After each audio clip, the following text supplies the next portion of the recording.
luto na puntag pagkaon sa atong pig.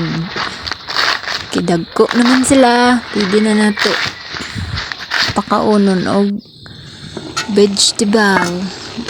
Mauna siya akong ginaluto, mga dahon-dahon sa bisol or balunggay ba diha, unsa-unsa pagid na ilang ginakaon kaunon rin nilang tanan. Pero tambok raman sila kay half feeds, half vegetable. Aron healthy sila kaayo. Og labaw sa tanan. Makatipid pagyud ka. Diskarte na lang taan sa atong bahala sa atong diskarte, basta kay diskarte. Habang galuto ko kay akong mga kuan diha balatong akong gipaasuhan.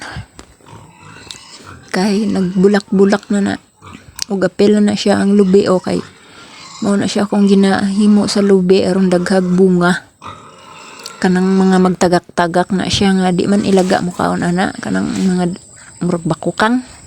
Silaban na nimo diha sa tungod aron muhawa ang bakukang di na mo balik. Mao na ang di gihimo nako permi sa mga lubi. Mao na siya nga nakaharvest kog ubay-ubay.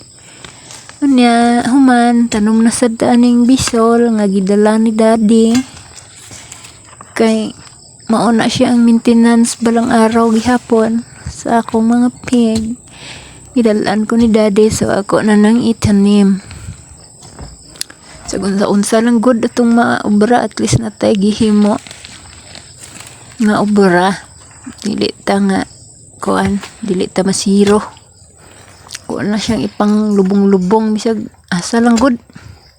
Kay kutloon raman po na og dahon na.